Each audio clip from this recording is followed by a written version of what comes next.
I think so many people are keyboard activists, right? Everybody's good at sending a tweet about how the world should be and nobody's doing anything about it. And that is just very much human nature. We've gotten soft as a culture. Yes. You know, I mean, of course we've gotten soft as a culture in the US because the US has had an incredible 200-year run, right? Like this is just what happens. You know, so as a culture, you know, I can't speak for, you know, people that live in the Amazon River, and I can't speak for, you know, people that still live in Belarus, but the American culture is soft, and that's a great thing. That means there's been enormous amounts of prosperity, but let's not be naive. I mean, people literally complain when somebody gives them the wrong amount of like extra cream in a Starbucks $6 coffee.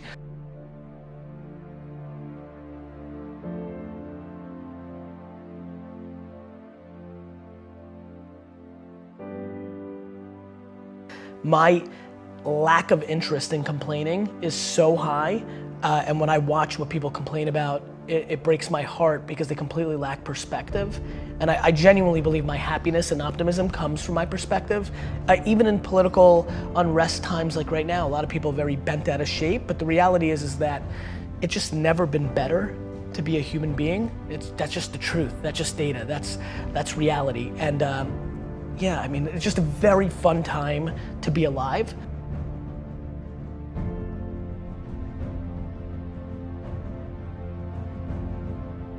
And I think the way people look at the world right now, because it's such an incredible time, is actually the quickest tell to who they are. If you think it sucks or it's bad, you have losing, pessimistic DNA. And if you think it's awesome and phenomenal, you have optimistic, winning DNA. And I believe that to be true. And so that's where we're at. We're beating ourselves up. Like everybody sucks at something, right? Like we all have shortcomings and we all have strengths. And for me, it's like, why don't we just audit that?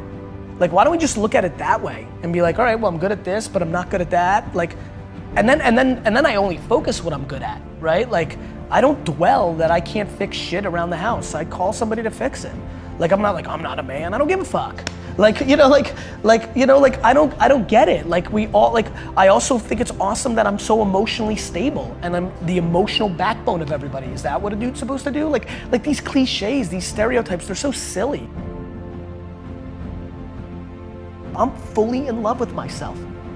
But I'm also fully in love with everybody else too, right? It's not like it goes both ways. Like I tell people to buy into me, that work for me, it's because I buy into them first. Like I don't need anybody to gain trust with me. It's there. Like I believe that the human race is so grossly underrated. We are good. Of course we have some bad, there's fucking 7 billion of us. But like when you look at our net score, it's bonkers shit. Like, do you know how much damage we could be doing to each other on an hourly basis and we don't? Like we're still here. Like we won. We're the alpha being and we've figured out how to stay together. This is insane when you think about it. And yet everybody wants to dwell on like somebody said something mean.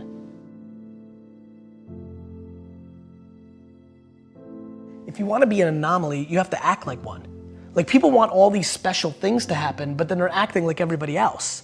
And that gets into the Saturdays in your 20s, like, or just like taking risks or things of that nature. Like if there's anything they take away, it's like, look, like you're gonna only be so pretty, you're only gonna be so smart. Like there's things that are gonna be natural and then there's things that you can actually control.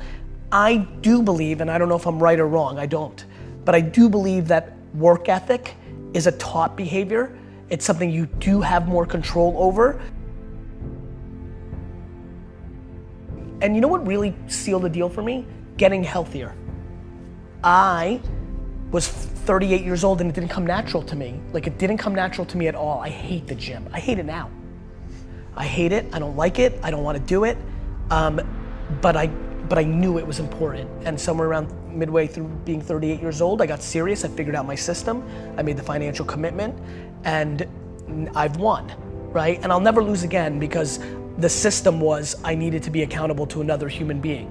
So it was about Mike and now Jordan and whoever else is my trainer. I'm doing it almost weirdly more to not let them down.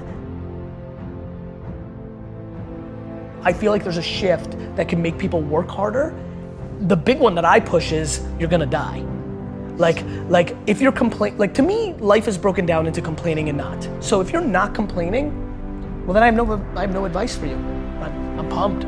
Like you did it. Like I have friends who make $42,000 a year, work 9 to 4, kind of, with an hour and a half lunch and 45 minutes of YouTube and 10 minutes of bullshitting and an hour of complete wasted time in a meeting. So they're kind of working like 6, hours a week, right?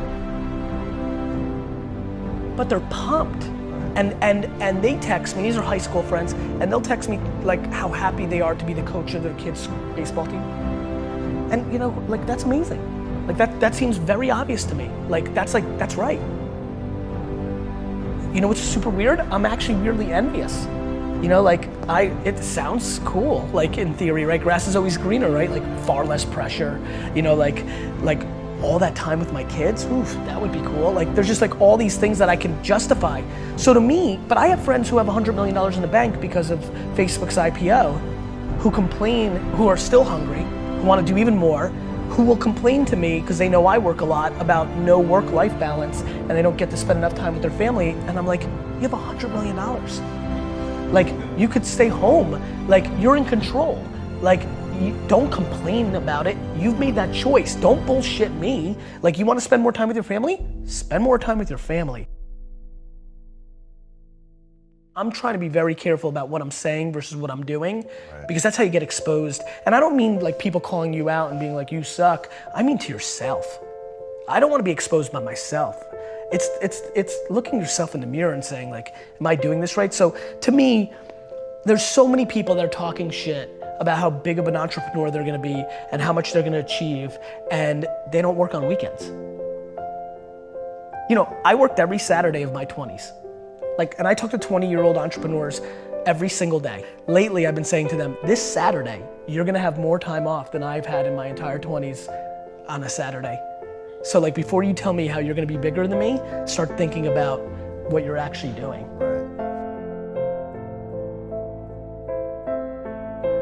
I'm careful to not give advice that I know is uniquely something that I was gifted with. How do I tell you that, oh, here's how it actually works? And it almost started happening, it didn't happen. I actually get goosebumps, real heavy goosebumps when I hear something that I know feels right. What's the advice there? Hey, Johnny, start getting goosebumps. There's certain things that I can't talk about because I know they're not practical. They're intuitive to me.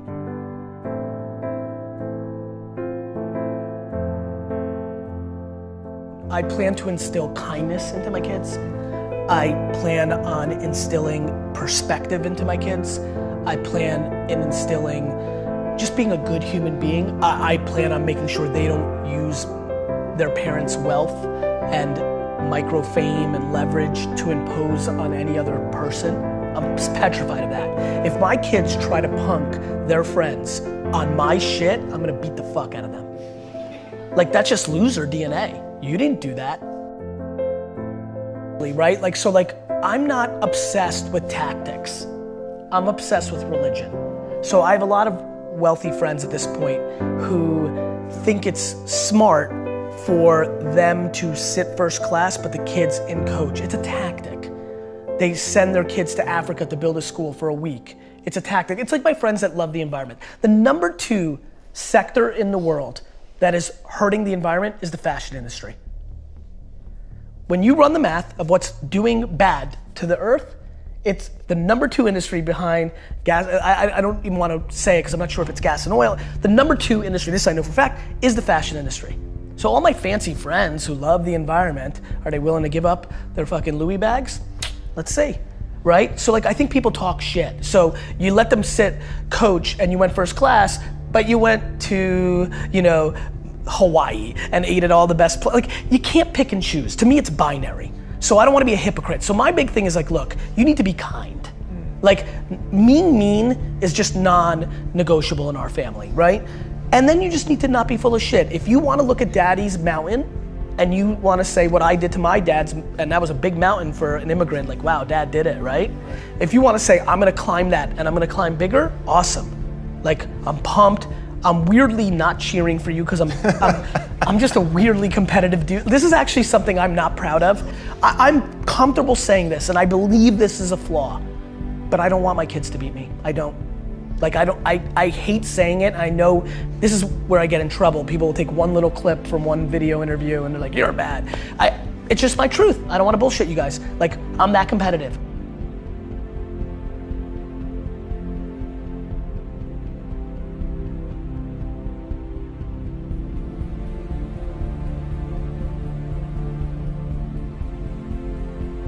I just want them to be all in on them, right? Like, I don't need them to be an entrepreneur. I don't need them to make me proud. They don't need to go to Harvard. They don't need to do shit. They need to be themselves, all in, and they need to be kind, and I'm good.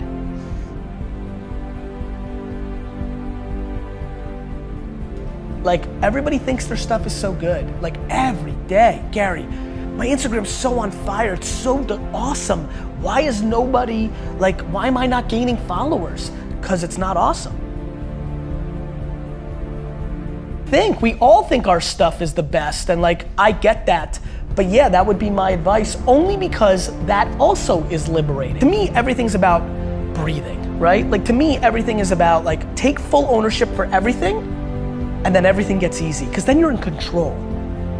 And then learn how to love to lose. I think that's how entrepreneurship, that's how life is. We all have losses. And so I like losses. I love adversity. I like the climb. I like the chip on my shoulder. I like when people are like, oh, I knew it, he's not that good. That is like I'm even weirdly scared as I continue to ascend and I'm getting popular and what do you say, the marketing leading, like, as people start putting these words in front of my name, I'm like, am I gonna sabotage myself to like recorrect this? Like, I like adversity. So yeah, all on me. You know, I enjoy losses. Now all of a sudden, like, what? You become completely invincible. I feel invincible. I really genuinely, outside of the health of myself and 20 people, feel 100% invincible as a person. I know what my intent is. I want to do good at nobody else's expense. I'm far from perfect. We all are. And so just easy. It feels very light to live life. I'm just in a good mood. Home. And I think modern day parents and most parents do not do that. I think they focus on dumb shit like grades because they are insecure and they want to put the bumper sticker that their kid went to, you know, Stanford. Like, it's real fucked up when you really think about what's actually happening. So much of it is misery loves company, or people reflecting of what's inside of them.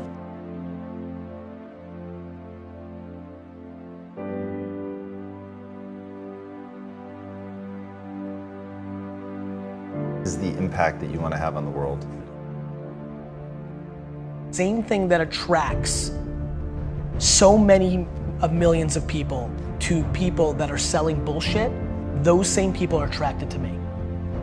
And what I want to do is suffocate out all those other people and become the alpha of that entire world of people that are hoping and are desperate to look at me. And what I want to do is inspire 2 14-year-old girls in Kansas City right now to build $1 billion company on having a bunch of employees hugging each other in the halls. I think that Steve Jobs came along, became an icon, but the sad part of that narrative was he did not treat his employees well. He became an icon, and the narrative became he got the most out of people by being a jerk, and that became romanticized. And a lot of people in Silicon Valley today run companies where they're mean because they think that's the right thing to do because they put Steve Jobs on a pedestal. I want my pedestal moment. I want to become that big. And what I want to come from that is that kids that aren't even born today think that they can build a $5 billion company and be a great guy or a great gal.